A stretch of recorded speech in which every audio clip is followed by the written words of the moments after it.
How prepared are you for an upcoming recession? I'm going to be reacting to a video that Alex Hormozi just released called the 42 Recession-proof Money Hacks. Let's get into it. 42 recession-proof money secrets. And if you don't know who I am, my name is Alex Hormozi. I sold 2 of my companies last year for $46.2 million, and my current portfolio at acquisition.com is over $200 million a year. And I want to take 10 years of money secrets that worked in both boom. I get so jacked when I watch these videos. And bust economies so that you can save the decade and apply them today. Number 1, he who gives the money has the power. So a lot of times poor people, they're always trying to get money, always trying to get money. The person who gives the money is the one who's in control. Like if you think about the biggest institutions in the world, what are they? Banks. What do they do all day? They give money. When you give someone money, you get to dictate the terms. You actually now own them. Number 2. I call this the golden rule. Those who have the gold make the rules. Actually, I have a whole chapter in my book on the 5 areas that banks make money, and it's all based on the golden rule. Never trade reputation for money, because you can get money back, but you can't get reputation back. If you think about reputation as something that compounds over time, the longer you have it, the more you build it, the more it compounds unto itself. It is your brand, which allows you to do more deals, do bigger deals, do them faster. The moment you lose the rep because you traded it for money in the short, you cut the compounding, and that's where all of the gains in life come from. Number 3, money loves speed, wealth loves time, poverty loves indecision. Micro, money loves speed. You want to move quickly, respond fast to customers, follow up with your leads, etc. But when you think about building wealth, it's not about transacting, it's about letting that compounding happen. And that takes time, and it takes not interrupting it. Most people never achieve either of those things because they sit in indecision. 4, we can always make more money than we need. This is a belief that has served my wife and I really, really well. We look back on our lives and we've never not been able to eat, not had shelter, and we've continued to increase our skill set. A lot of times we have this desire, or our animal brain wants to make us make decisions out of scarcity, out of fear. We don't need any of the money that's coming because we have always had enough. I think perspective and abundance are 2 words that come out of that principle. Fortunes are made by taking a lot of risk with a little bit of money, and fortunes are maintained by taking a little bit of risk with a lot of money. Somebody who's self-made had nothing, and so they risked everything in order to make it big. But the thing is when you have nothing, you're not risking a lot. You have nothing to lose, which makes you dangerous, which is one of the biggest advantages of having nothing. But if you continue to do that when you do have something to lose, you can lose your fortune. And so you have to change the behavior once you have the castle, once you have the empire. I see a lot of people making mistakes here. The people that are self-made, they almost don't shift the rules. And as a result, they sometimes lose a big chunk of their money because they never shifted their brain.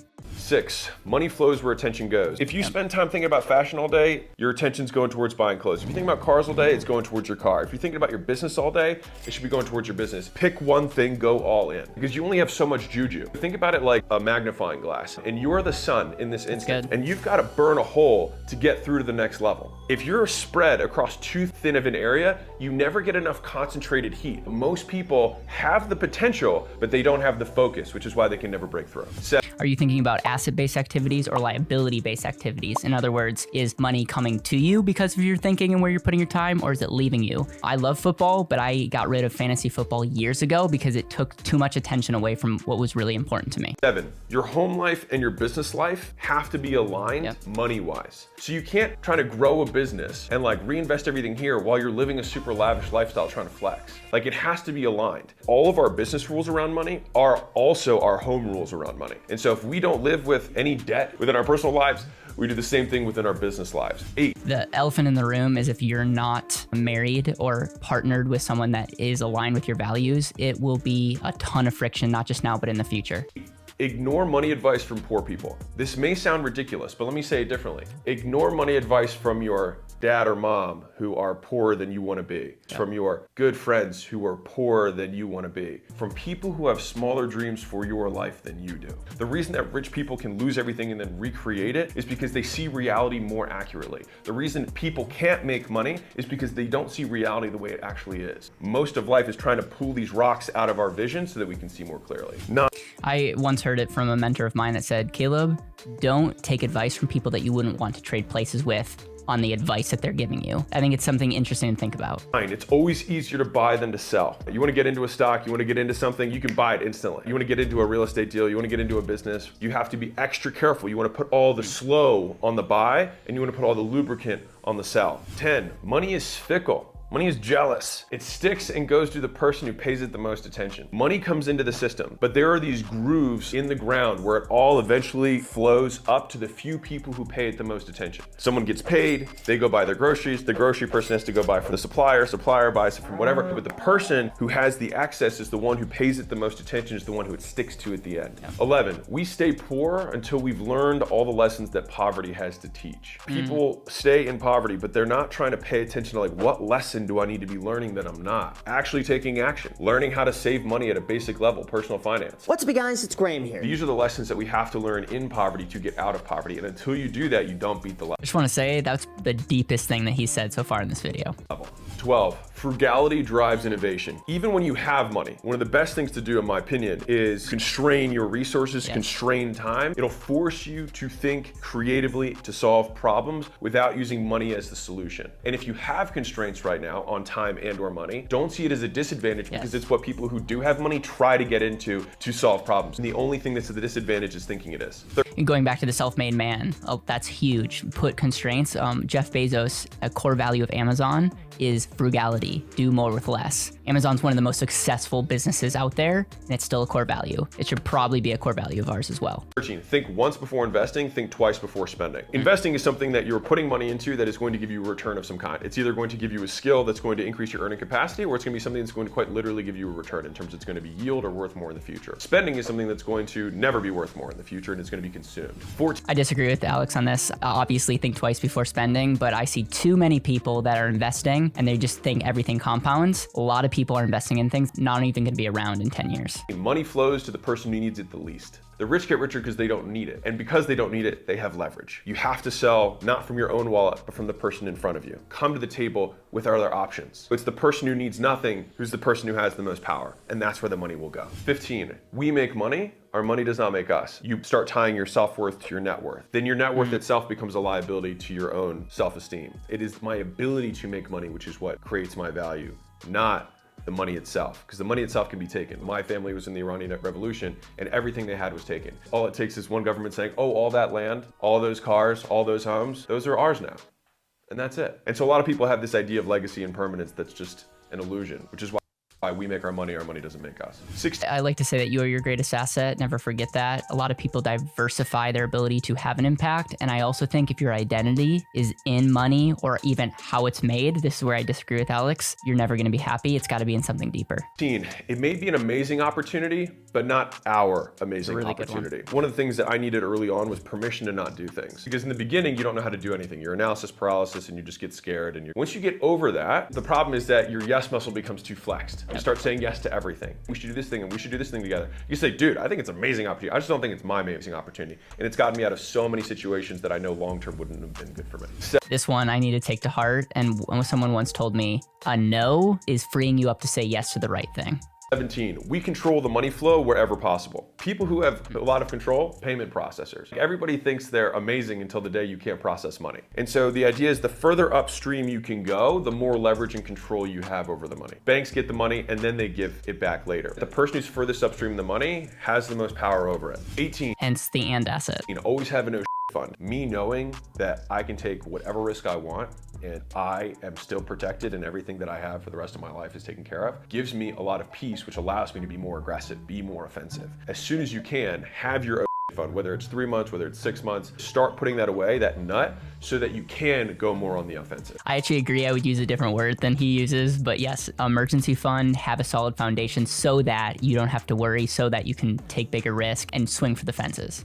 19, the biggest eroder of wealth is ignorance. Not knowing how to make $1 million is costing you whatever you make every year minus $1 million. And so if you make 50 grand a year, it costs you $950,000 a year to not know how to make $1 million, which is why I put so much money into paying down this invisible hand that's been suppressing my income my whole life, and yours too. 20, you get paid for the value you create times your ability to negotiate divided by how hard you are to replace. If you provide something that's very valuable and you're very good at negotiating, but somebody else can provide the exact same thing as you for a tenth of the price, you still don't have that good of a negotiating position. Making money is capturing a percentage of the value that you create for other people. That's 21, good. Mistakes love a rush decision. I've trained myself now enough that like when I feel FOMO, I pause. FOMO means slow go. Mistakes love a rush decision. And so it's just one of those easy beliefs that has slowed me down and has saved me so much money. If anyone's ever trying to rush you into a decision, especially around money, hit the brakes. That's usually a red flag. 22, leverage comes from not needing the other person. And more specifically, salespeople, listen to this. Leverage comes from needing nothing. You can't control somebody who needs nothing, right? If someone needs nothing, you have no influence over them. How do I become that person? The monks do it by relinquishing everything and needing nothing. And the rich man does it by satisfying all of his needs and not needing the deal on the other side of the table. In both of those situations, you create leverage. This is why an emergency fund is so key, because if you don't need to make that sale, if you don't need to like make this one thing happen, you're actually going to attract a lot more money and people and influence, because people can sense that. 23, markets take longer to adjust than you expect, and then they move faster than you can imagine. The Big Short, if you saw that movie, the guy was shorting for like 4 years, and he's like, the math doesn't make sense. The bubble kept going, bubble kept going, bubble kept going, and then it happened faster than people imagined. We have to be comfortable with the fact that we might have to sit in discomfort for an extended period of time before what we believe to be reality is reflected. 24, money is a game, treat it as such. You can't win the game if you don't know you're playing one. The wealthiest people in the world see money as a game. They don't even use money to satisfy material needs because they already have it. How can I adopt that perspective earlier on in my career? Thinking about things in terms of personal bests, bank account PRs. What gets measured gets improved. You can get someone to lose weight just by simply getting them to weigh themselves every day without giving them any advice at all. Just if you pay attention to it, it will start sticking to you. If you think about it like a game, you become less emotional, and so many people are tied up into the emotional status, and so hence why money's taboo, and we're not teaching this, and we're not passing it on to our children. If you think about it as a game, we would pass it on to our children. We would talk about it a lot more. The other thing that I want to say is I love when he talks about when you measure it, it can be improved. Sleep is a good example. I track my sleep, and just by tracking my sleep, I'm becoming way more aware and sleeping better, because now my mind is actually tracking something that I deem important to my life. 25, don't bet the empire for a pot of gold. Even though you might have this opportunity here, it's never worth risking the whole pie. And I can't tell you the amount of times where I'm like, man, if I went all in on this thing, money-wise. So the thing is that you can go all in on your attention, but I wouldn't go all in on your money. A good question I got from Keith Cunningham is, what's the upside? What's the downside? Can you live with the downside? If the answer is no, don't do the deal. 26, always do a starter deal with new faces. So this is a hard one. One of your friends comes to you and it's like, dude, I want to do this Airbnb thing, or hey, I've got this. Do a starter deal first. You got to see how these people are. Everything should still look great on paper. Everything should still make sense. They should still be amazing characters, etc. You still mitigate your risk by saying, first deal I'm going to do with you is a small deal. 27, trust is worth more than a bigger return. Trust lubricates deal velocity. Trust compounds. You don't want to take all the meat on the bone because you want to have a long-term relationship. When I talk to partners, when I talk to business owners, how they talk about the people that they do business with tells you a lot about them and how they do business. When I talk to somebody and I'm like, hey, why didn't you do this? They're like, hey, these guys have been good to us for a very long time. We've had a very good relationship for 10 years. That is something I respect a lot. And that is what people who have money act like. Poor people are always trying to win over everyone over and over again, and they never get any trust from anybody, which means they have no compounding relationships. Credibility creates leverage. 28, money is not a zero-sum game. The older I've gotten, the more I'm like, how can I get onto their side of the table and both make money together? Why don't we both take a big piece of this upside rather than slice up a pie that's in front of us? What I love about Dan Sullivan is he talks about collaboration being greater than competition. If you're ever getting into an industry to compete, you're probably going to fail. And the other thing that to always be thinking about is how can 1 + 1 equal more than 2? If you can figure out a way to have 1 + 1 equal more than 2, you'll win, whether it's investing your time or money. 29, never take a standard deal. There's always a better one. There's always a better deal. And a lot of times you just have to ask for it. Hey, this term and this term and this term are things that are concerning to me. Is there anything we can do about these? Remember earlier, leverage comes from not needing the deal. You have to be willing to walk away. And I can't tell you the amount of times that I've walked away from a deal and the person comes back after saying, well, I can't do a deal. And I'm like, cool, no worries. And they come back 3 or 4 days later and they're like, all right, man, I'll do the deal. And then I might be like, hey, well, the terms have changed. I'm kidding. 30, expect low risk, amazing returns. The wealthiest friends that I have who are billionaire plus, they're just not interested in 10, 20% returns. They're looking for 50% plus annualized returns. Most people expect 10% because that's what the S&P does. It doesn't mean that that has to be your personal standard. Thinking through that way has changed how I saw investing in general. I'll also say this is why I wouldn't freak out because of inflation. A lot of people aren't able to say yes to great deals because they don't have liquidity. Their money is already in deal flow and in volatility, and they're saying yes to average. And as a result, that's an indirect no or direct no to saying yes to something amazing. 31, don't think in IRR, which means internal rate of return. Instead, think in how long will this take to double? How long will this take to triple? It's hard to say this is gonna grow by 25% a year. What is easier to say is this is gonna double in 3.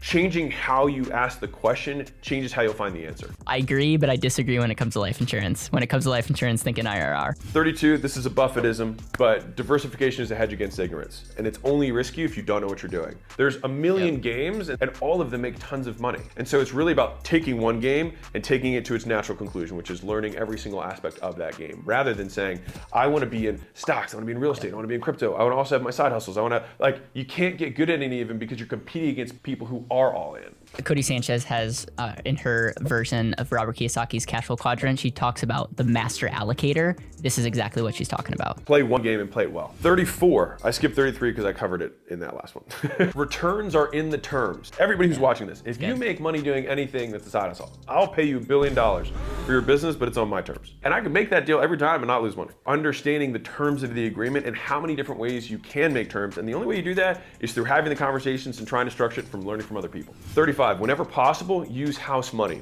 If you have the opportunity to recoup your principal and still have money in the game, do that. Then you can get super aggressive with the investments and things like that you're making, but you're doing it on house money. You're doing it with no chance of losing principal.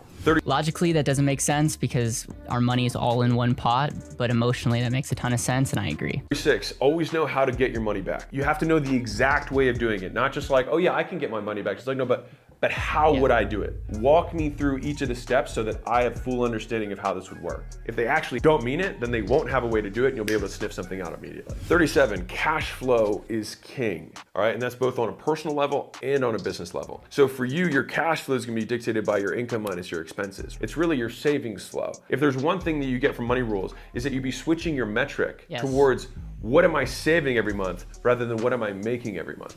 Could not agree more. This is how we approach coaching and talking with people is cash flow, cash flow, cash flow. No one cares about your gross income. It matters how much you save, and we should measure every decision based around cash flow now and in the future. 38, buy for forever. This is a Warren Buffett and Charlie Mungerism. Charlie said, the money isn't made in the buy or the sell, it's made in the wait. If you could never sell anything you buy, when you are buying, you could never get out of it, then you buy differently and you buy super long. And then ultimately that's what doesn't interrupt the compounding process, and that's what unlocks huge wealth later. 39, you heard me say it earlier, but FOMO means go slow. You feel FOMO, it means slow down. It means take a second, give a breather, put some space between you and the decision. And the only reason you feel FOMO is because your time horizon is too short. 40, if you can't afford to lose the money, then don't use the money. I agree. If you're like, this is my last dollar, then it's probably not a good idea to risk it. 41, peace of mind can be bought and it can be sold. If there are situations where you're like, man, this is gonna keep me up at night, don't do it. Peace of mind can very much be bought and sold, and I can tell you make much better decisions when you've got it. I 100% agree. Got it. 42 and final. A lot of people think about diversification in terms of industry, but they don't think about it in terms of capital stack. A bank, for example, is at the top. It's a preferred creditor. There's a reason a lot of banks don't lose money, and it's because they're the first creditors. So you can think about diversification between like stocks, crypto, businesses, whatever, but you can also think about it vertically in terms of where am I sitting on the stack. Yes. If you think about those in terms of both types of diversification, when the tide goes out, you're the one who gets your money back first. Hey guys, I hope you enjoyed watching that video as much as I did. I would love to hear your top points that Alex made or maybe I made, and we'll see you on the next video.